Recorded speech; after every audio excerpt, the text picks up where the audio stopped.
Quelles seront les priorités d'Emmanuel Macron en matière de politique étrangère? Ce second et dernier mandat à la tête du pays intervient en pleine crise internationale. Il est une occasion pour le président français de laisser une trace dans l'histoire, estime le directeur de l'Institut de Relations internationales et stratégiques, Pascal Boniface. Emmanuel Macron a joué un rôle assez important au sommet à la fois du G7 et de l'OTAN en juin dernier pour ne pas laisser les États-Unis embarquer les pays européens dans une croisade anti-chinoise. Et là, on peut redouter que du fait des événements en Ukraine, il y a une nouvelle tentative du président Biden de justifier la constitution d'une coalition des démocraties contre ce qu'il appelle l'axe des pays autoritaires, composé principalement de la Russie et de la Chine. Il ne serait pas dans l'intérêt de l'Europe de suivre les États-Unis. Nous avons à la fois avec la Chine des moyens de coopération, des divergences, des différends, mais aussi des moyens de coopération. Et je crois qu'il ne serait ni dans l'intérêt de l'Europe, ni dans l'intérêt du monde qu'une nouvelle division hermétique entre deux mondes puisse être recréée. Et je pense que c'est un des objectifs du président français d'éviter que cela ne se produise.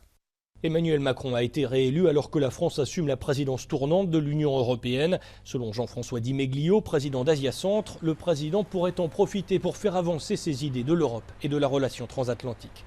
Les idées françaises en termes de politique internationale pour l'Europe vont rester des priorités. Et dans ces idées, il y a naturellement la politique de défense intégrée. Il est évident que on fait le lien, cette fois, avec la crise internationale à laquelle nous faisons face. Le fait qu'on n'ait pas encore de réflexion sur une défense intégrée en Europe va probablement être injecté dans cette idée des priorités de la présidence. Ensuite, les grandes priorités, mais bien sûr, c'est de savoir quelle est la place de la France d'abord, mais aussi de l'Union européenne dans le jeu international, avec une configuration qui a complètement changé par rapport à 2017. Rappelez-vous, 2017, on était pré-Covid, on était dans l'ère Trump, avec probablement un espace de plus en plus grand entre l'Europe et les États-Unis. Et aujourd'hui, on a quelque chose qui s'inverse. Et donc la grande question, ça va être comment gérer la relation transatlantique. La réélection d'Emmanuel Macron s'inscrit aussi dans un contexte de désengagement militaire français dans la région du Sahel, où des régimes moins favorables à la France ont pris le pouvoir ces derniers mois. Georges Malbruno est grand reporter au Figaro.